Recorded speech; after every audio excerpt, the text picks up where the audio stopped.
This is The Doorstep, sponsored by the Carnegie Council for Ethics in International Affairs, featuring Nicholas Gvosdev, Tatiana Serafin, and Aubrey Cox Ottenstein. This episode was recorded on February 25th, 2021. Hello, everyone, and welcome to this issue of the Doorstep podcast. I'm your co-host, a senior fellow here at the Carnegie Council for Ethics in International Affairs, Nick Gvosdev. Thank you, Nick, and good morning. I'm Tatiana Serafin, Senior Fellow at Carnegie Council and co-host of The Doorstep. Really excited to welcome Aubrey Cox Ottenstein today with us to look at how Gen Z might be shaping foreign policy, a passionate issue of mine. Aubrey joins us from the Young Professionals in Foreign Policy, where she is the executive director. Prior to joining YPFP in September 2019, she served as the lead for youth programs at the United States Institute of Peace. In this role, Aubrey elevated the role of youth in peace building and increased the inclusion of young people in peace and security processes. Aubrey has spent most of her career working on issues of inclusion, peace, and security. Prior to joining USIP, Aubrey worked in a double bottom line impact investment fund focused on financial inclusion at Action International. I actually wrote about Action in Forbes, and I'm so excited to welcome you today for all of your experience and all of your research and what we want to hear from you about how Gen Z and millennials are being integrated in foreign policy today, and really importantly, how this is impacting how we view our day-to-day lives. I think that's really important here at The Doorstep, is how we make international and foreign policy really real to the American public. And today, love to speak to you about that with respect to millennials and Gen Z. So I'd like to start out by asking you, what do millennials and Gen Z think of the New World Order? We have a op-ed coming out in USA Today this morning that talks about how Biden really needs to focus on making foreign policy and domestic policy integrated. I love the Twitter feed. It was, if you've ever wondered what foreign policy has to do with your life, this one's for you. What does foreign policy have to do with Gen Z and millennials? How do they view it? What is your point of view as the executive director of YPFP? What do you see? What do you hear? What I see and what I hear is that young people and this next generation of Americans has never been so interconnected. Young people they've never known a world where they can't open their phone and with a few clicks or taps or scrolls, they can access somebody in any country, anywhere. And this experience leads to a feeling of interconnection and reliance on each other to solve some of the world's most critical issues. So whether it's COVID, the climate change, the economic recovery, I think young people really see these things as global issues that one administration, one nation will be unable to address thoroughly. Are there particular, we look at the global world order and it used to be America was the giant, right? America was the leader. Do you get the sense that this generation still continues to see the global world order that way? One of the interesting things about that piece was saying that, it's not about war anymore, but does this generation even talk about war? Do they even care about the fact that we're still in Afghanistan? I mean, what is the sense of their idea of what America should be in the world? That's a great question. And, I'd be interested to see and learn how it changes, in the next 4 years. I think that the last 4 years really shifted the way that Americans and the international community understand America's role. I will say that demographically speaking, there is going to be a huge shift where in many countries, 70% of the population are under the age of 30. And those countries are not the United States or Western Western allies. Those are countries in sub-Saharan Africa and Asia. So, as this young generation comes to age, the vast majority of the world's population is not going to be in countries that have traditionally held these leadership roles. That is so interesting that you say that, because one of the focuses, I think, of the G7 last week was the G7, which is very Western oriented. Wouldn't you say, Nick? And it was so heavily focused on talking about the leadership of those countries, totally missing out on the countries that you're mentioning. Do you see any particular countries from sub-Saharan Africa or Asia rising? And aside from China? Yes, I think Nigeria in Western Africa and Kenya will be leaders in sub-Saharan Africa. I think India will be a huge player in the next kind of generation of leaders, and same with Brazil in Latin America. I mean, these demographic shifts are huge, and the response to the international community will have to be to reshape what it means to be representative and inclusive. And who are the priority partners that Western leaders or the U.S. president need to be engaging for issues of national security? Well, I think that's some interesting points you've raised there, and certainly the countries you identified in Africa tie in with some of the comments that on a previous doorstep that Ambassador Charles Ray was alerting us to. I wanted to pick up on something you mentioned, and just as a point of departure, that 70% in some of these countries, 70% of the population will be under 30. And you think that this year is the 30th anniversary of the collapse of the Soviet Union. So that increasingly we're dealing with people who have the Soviet Union, the Cold War. These are it's ancient history. It's not even in the course of their lifetime. And yet we have certainly a president who entered the Senate, in 1973, and an interesting piece that Peter Beinart did a few weeks ago, which essentially says that the people the Biden-Harris team generally has around them are people whose experience is shaped by these events of 30 years ago, the fall of the Berlin Wall, collapse of the Soviet Union, American unipolarism, America at the center, but also still very much defined by this, dealing with the end of the Cold War and America's emergence. How is that shaping with the people in young professionals for foreign policy, in the sense, are they, when they are interacting with the older generations, as it were, are they trying to steer them? Are you have the older generation, these are the things that matter, and so this is what has to matter to you? Or are you seeing this first steps towards, we have to, as you said, reconceptualize America's role in the world, reconceptualize who America's partners will be, and even reconceptualize the tools that we use, that, nuclear throw weights may be less important in the mid 21st century than, breaking through new green energy technologies. But, are you seeing a sense that there's going to be evolution in policy and in the generations, or do you see it more that the Cold War generation is not changing fast enough to deal with these new realities? Well, I think there's a lot of hope coming out of the Biden administration about his priorities, including climate, that are really aligned with the fears and the focus of the next generation. So, the fear that, Biden's generation was raised with about communism and the Cold War, like you said, that's ancient history. Young people, it's not even, in the back of their minds, a fear of communism, or, versus capitalism and the economy. What young people, I think, are really concerned about are climate change and the crisis that comes with that, and jobs. And I think that is across the globe. And what we're seeing is that young people, because of the access that they have through media and technology, that they're really able to use their voices and advocate for what's important to them. So you see people like Greta Thunberg or Malala or Shama Mazrui, who is the youth minister from the UAE at the age of 23. And there are these really loud, strong voices on critical issues. But what you don't see are the hundreds of thousands of other young people who are also critically engaged in and working to address these global challenges. So I hope that, and I believe that, judging on the Obama-Biden administration, that young people and engaging youth globally will be a huge priority for this administration.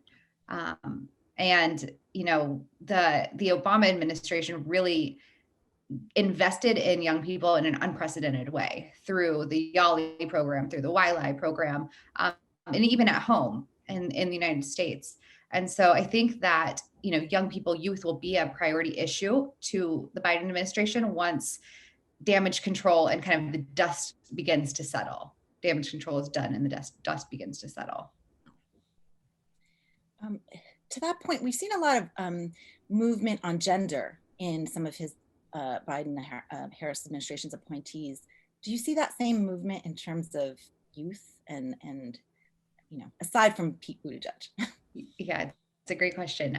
I will say that the Biden administration has made remarkable advances in inclusion in government. Government has never looked the way it does with people from different backgrounds, genders, identities, holding like the highest seats. So it's a huge advancement. That said, I think it's really tough for young people to have agency in government. And that's because credibility and access often come with years of networking, education, experience that, unless you're Greta Thunberg or somebody who's really in the limelight, you're not going to have access to the table. That is so interesting, your point about education. So one of the things I've been looking at too is the decline in students studying international relations, foreign affairs. What do you see in your role, in the young professionals in foreign policy? Are you seeing the same declines? How do we support that? How do we get youth more engaged, more maybe in the policy so that they know that they have to network and access, get access and do all of these things? That's a great question. And I really do believe that the last 4 years has had an important impact and has made a change in the way young people see the role of government and their role in government. I think that a lot of the division that we're experiencing in the United States has pushed people away from wanting to be in public service. And fewer students are registering for programs like the School of International Service or the Foreign Service, which is it's a real shame. And I think it's our goal in YPFP, but also it should be across government and across the international community's goal to bring as many young people back in and to make careers in public policy or government or international organizations accessible and interesting to them. And by interesting, I mean that they know what it means to be a public servant. They know what a 9-to-5 would look like at the State Department or at DoD. And I think that right now there's a shift where young people are more focused on joining the private sector and less interested in joining what seems to be a really divisive and often unpleasant arena. Despite AOC? She is really one of those young people who has the voice. She's one of the, youngest Congress people we've ever had. And she is everywhere, which, whether you agree with her messages or not, that is an incredible role model for young people to see that they can run for office, they can make change and advocate for what's important to them. Speaking of making change, you mentioned climate as one of the important issues. And I wanted to mention, I do a news brief with my students every week, and I'm so interested to hear what they read. And they brought to me a story that I hadn't heard, the oil spill in Israel and the Mediterranean that is impacting 95% of their coastline. And it was so fascinating to me hearing what you're saying about climate, and their main key story of the week was, the oil spill in Israel, which had gone completely under my radar. So I'm wondering, in addition to climate change, what other issues might, should we be looking at, that this generation is looking at, that maybe policymakers are just, still on their, war and nukes talk? I don't mean to denigrate the war and nukes. I mean, we need to elevate other issues. And what might they be in addition to climate? So in addition to kind of the trifecta that we've talked about earlier, which is COVID, the climate, and economic recovery, I think young people are really passionate about social justice in the United States specifically. For example, my staff was adamant about YPFP immediately putting out a public statement condemning police brutality and the murder of George Floyd. Young people they're vocal and they're engaged and they're not afraid to call people out. So my hope is that this younger generation will take their energy and passion about things like climate change and social justice and join government and join public policy careers so that they can put their passion to work. And so that's one thing that we're working towards is helping young people find careers, develop communities in the field of foreign policy and government. I think that's an important bridging point that you've made there, because we had an earlier doorstep this year talking about protest movements and talking about the energy of protest movements. But then the problem being that protest movements and activist movements can harness energy and then it dissipates. Mm-hmm. That you have a lot of energy, a lot of flash, and then someone actually has to do the hard work of translating that energy into policies. Policies aren't going to be attractive. Working on policy is not glamorous. Working on policy involves compromises to get things forward, and then people walk away from that process. I mean, again, and you've already alluded to this, that, the concern that younger people that are interested in international affairs are gravitating towards the private sector rather than the public sector. And for good reason. I think, as you point out, I mean, watching, public servants have to testify before Congress, particularly in this last administration, and then the associated legal fees that can generate. No one wants to take a job at the NSC staff or policy planning and then have in the back of their minds that they need to be able to come up with $50,000 or $100,000 for legal fees. But again, the sense of the bridging, right? So that there's these interests in equity, in climate, in moving things forward. But I guess I come back, and this is where I'm more of the pessimist to Tatiana's optimism. Is the sense of people being captured by institutions that. I want to go in and make change, and then they come in and you get a whole set of priorities, and then suddenly it becomes, as you put it, Tatiana, instead of climate and pandemics, it becomes war and nukes. And we're already, I think, seeing some of this back and forth in the Biden's China team between the climate change and transnational global issues versus those people that really want to make this about great power competition, and let's go back and relive the experiences of the Cold War. So again, your sense of, do you think that we can have this fundamental transformation, or is this going to be, are people going to look back at this period as a flash in the pan? There was discontent, and then we all went back to, the old way of doing things. Well, we're seeing women and younger people run for elected office in ways that we've never experienced. As you mentioned, AOC, Pete Buttigieg, and people are winning. And so I think that's really promising, that people can be elected based on their, despite having fewer years experience or, a history of other elected offices, but by the inspiration that they create and the movement that they build around key issues. And so I hope that young people continue to run for office, that young people continue to join government, because I do think that, with youth comes a certain amount of idealism and the belief that you can really create change. And I hope that while these people are transitioning into government, they bring that and they learn from peers and colleagues who have, been in those seats for longer about how do you get from the ideas to the action, and how do you get from your protest to the policy. So really, it will take an intergenerational collaboration, relationship building.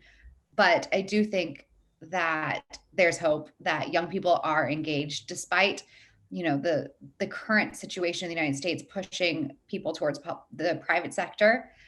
There's still a number of young people who are invested in the United States government and our role in the world. Speaking of role in the world, we've spoken on several doorsteps about this idea that the US used to be this beacon of democracy, and we've sort of lost that beacon.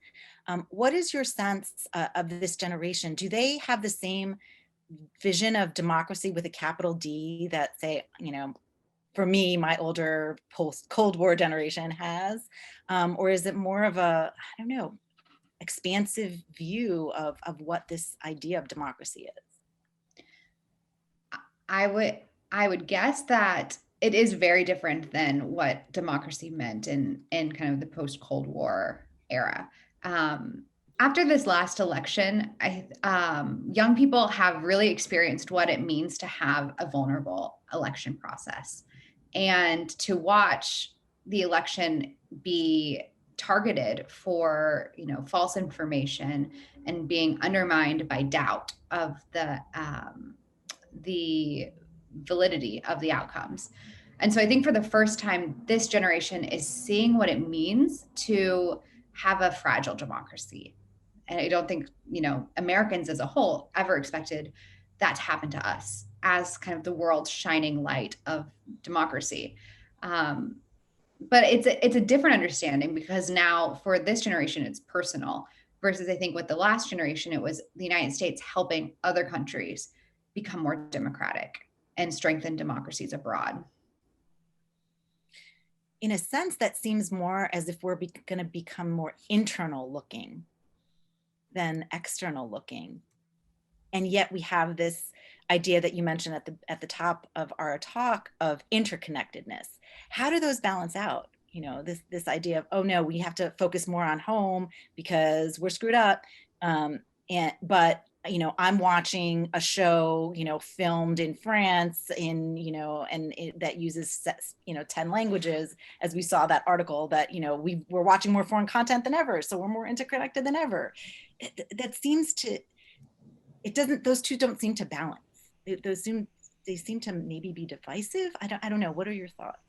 While this generation is more connected than ever, and somebody can open their phone and with one click access someone in France or in Iraq, they can also do that and access somebody down the street. And I think that's the reason this hyperconnectivity, that we're seeing more social movement, we're seeing the engagement around key issues like social justice.